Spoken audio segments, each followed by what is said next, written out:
You've spent more on this bike than you tell most people. New pipes, a little chrome, maybe a fuel box you bought online late one night. And here's the quiet part nobody at the counter says out loud. About half of that money went to the wrong things. I'm not a master tech, I just read the service data and what the shops keep seeing come back. So here's your checkup. 9 popular Harley upgrades. 4 you'll wish you had your money back on. 5 worth every dollar. And the mod almost everyone bolts on first is sitting on the waste list. Let's look at the symptoms. Everything I'm about to walk through, bike by bike, is laid out in more detail in the handbook. The link's in the description, and there's a code on the screen if you want it. But you don't need to spend a dime to get your money's worth out of the next 20 minutes. We'll do this in 2 halves. First, the 4 that waste your money, worst offenders up front.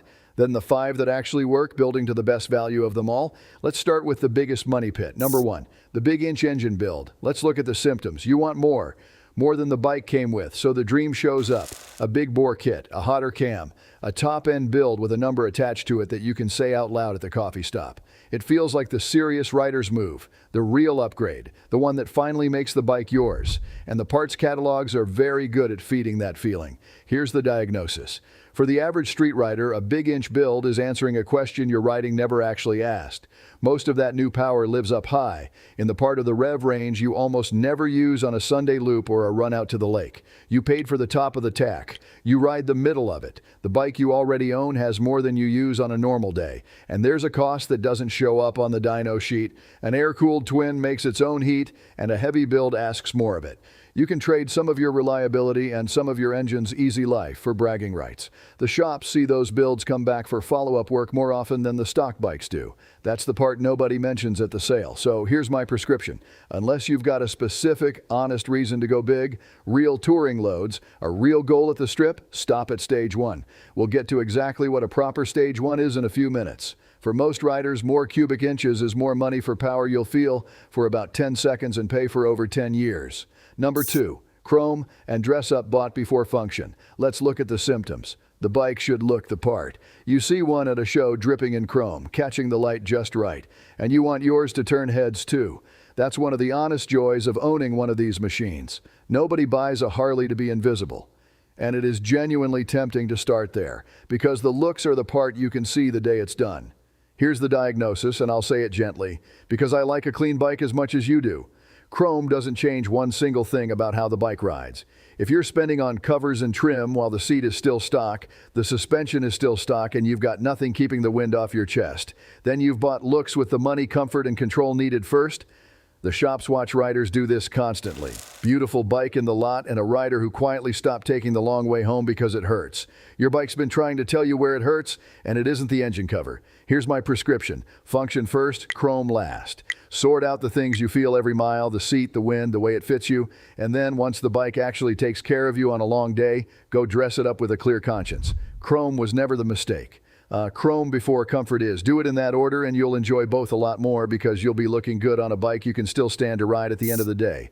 Number 3, the cheap bolt-on power module with no tune. Let's look at the symptoms. This one's marketed straight at you, a little box. A plug-and-play module, a fuel gadget that promises real horsepower for not much money and no trip to the shop.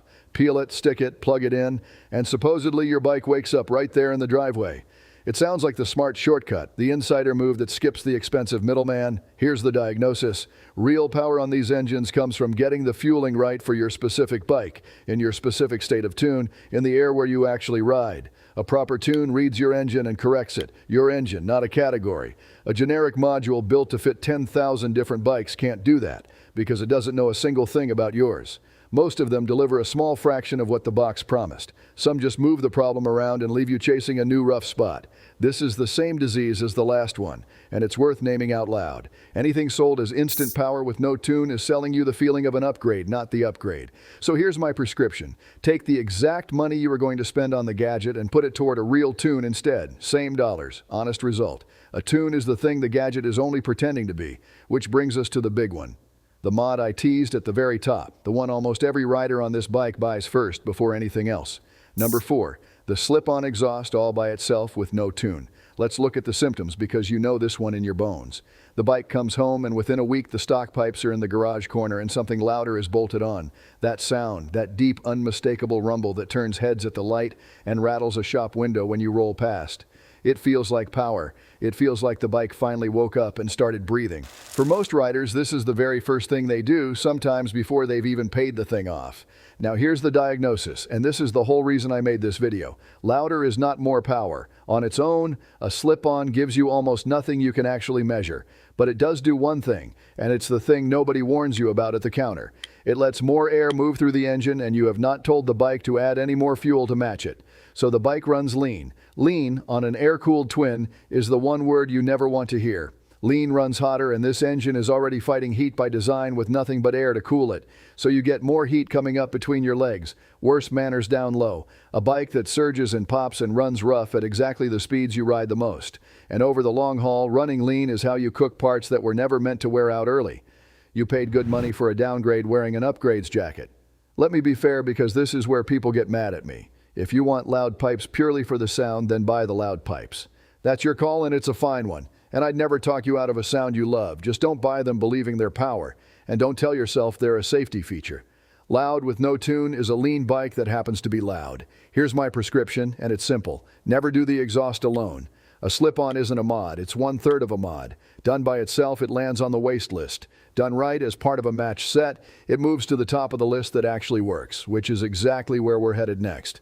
Before we cross over, one thing, if this is the kind of straight answer you've been looking for, go ahead and subscribe. Think of it as booking your next checkup. I'll keep giving it to you the same way every time, no upsell, no hype. All right, the 5 that actually work. And number 1 is the redemption of the mod we just buried. Number 1, a complete tune stage 1. Remember the slip-on that just ran your bike lean?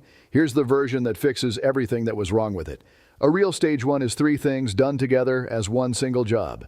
A better intake so the engine can breathe in. A matched exhaust so it can breathe out. And a real tune so the fueling is set correctly for both and nothing runs lean anywhere. Here's the diagnosis on why it works. Done complete, a proper stage 1 gives you around 10% more power. And honestly, the bigger prize isn't the number. It's how much better the bike runs everywhere you actually ride it. Smoother, cooler, crisper right off idle. That surge and pop you get from a lean bike is gone because the fueling is finally correct instead of guessed at. You'll spend somewhere around $1,000 to $1,500 to do the whole thing properly one time. That last part matters, so hear me on it. The waste was never the exhaust. The waste was the exhaust alone. Bolt on a pipe today, promise yourself a tuner someday, and you spend months riding a bike that's cooking itself for no reason. Do all 3 at once and you never spend a single mile lean. Here's my prescription. Do it as a set, with a real tune, one time. Not the slip-on this month and the intake next spring and the tune whenever you get around to it. All of it together or none of it. That's the exact difference between the bike that kept coming back to the shop and the bike that never had a reason to. Number 2. A better seat. Let's look at the symptoms. You know the stock seat. It's just fine for the first half hour, then it isn't. Then you're shifting around, standing up on the pegs at every red light, cutting the ride short while telling yourself you were about done anyway. You weren't done, the seat was. Here's the diagnosis, and it surprises the folks who came here strictly for horsepower. The single biggest change you can make to how much you actually enjoy this bike is the thing you sit on. A seat built for your body and your weight, and the way you sit changes every single ride you take from that day forward. Comfort isn't a soft word here. Comfort is the whole difference between a bike you ride and a bike you keep meaning to ride once the weather's perfect and your back feels up to it. And there's a quiet knock-on effect the shops see. Comfortable riders ride more. They put the miles on, they keep the thing maintained because they're actually using it. The sore rider parks it, and a parked bike develops its own set of problems. Here's my prescription. After a proper stage 1, this is the very first check you write. Your bike's been trying to tell you this one for a while now, usually right around the exit you keep deciding to take early. Number 3, wind protection. Let's look at the symptoms. An hour on the highway with nothing out in front of you, and the wind has been shoving on your chest and pulling at your helmet the entire way. You climb off at the gas station, tired in a way you can't quite put your finger on. That tired isn't your age catching up with you. That's just the air working on you for 60 straight miles. Here's the diagnosis. A windshield or a fairing, sized right for your particular bike, takes that constant pressure off your body, and the fatigue it cuts is enormous. This is pure function, the kind you feel in the first 10 miles and every mile after that. It's why the riders who add one almost never take it back off. The wind was costing them more than they realized until it finally stopped. Here's my prescription. Make it your second comfort buy right after the seat. And get one that's actually matched to your bike and your height, not just the one that looked good in the photo.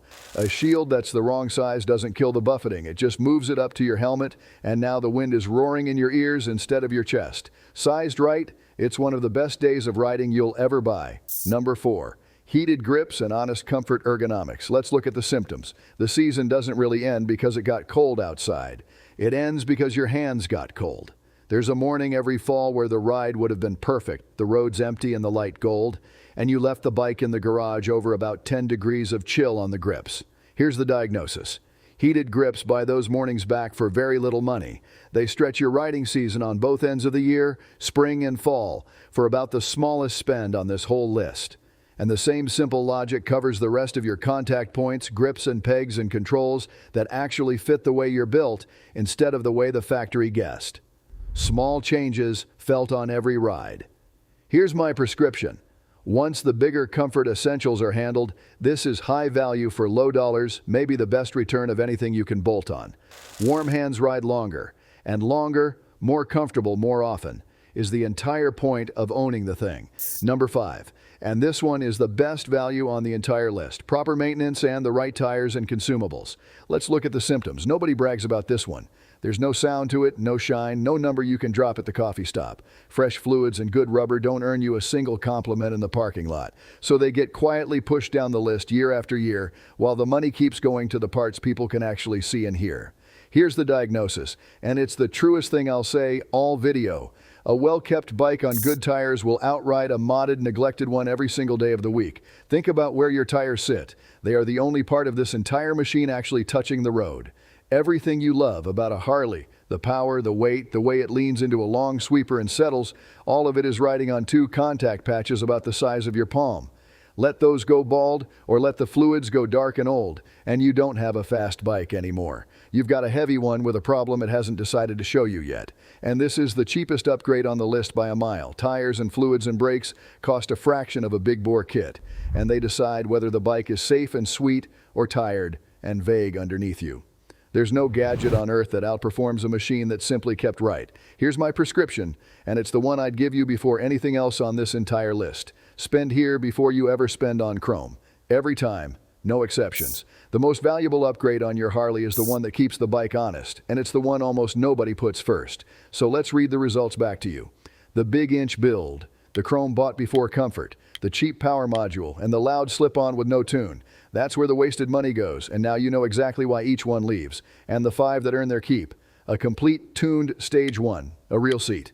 Wind protection size to your bike, heated grips, and plain boring honest upkeep on good tires. Here's what I'd like you to sit with for a second. The most valuable thing you can do to this bike isn't loud, and it isn't shiny, and nobody at the show is ever going to ask you about it. It's just the bike, kept right, doing the exact thing it was built to do. Your bike's been trying to tell you that the whole time. Most of us just had the radio up too loud to hear it. If you want the full workup, every one of these covered bike by bike, the way your own mechanic would explain it if he had the time and no reason to upsell you, it's all waiting in the handbook over at harleydoctor.shop. But whether you ever open it or not, do me one small favor. Next time you've got money burning a hole and a shiny mod sitting in your cart, take one slow lap around the bike first and ask it what it's actually been trying to tell you.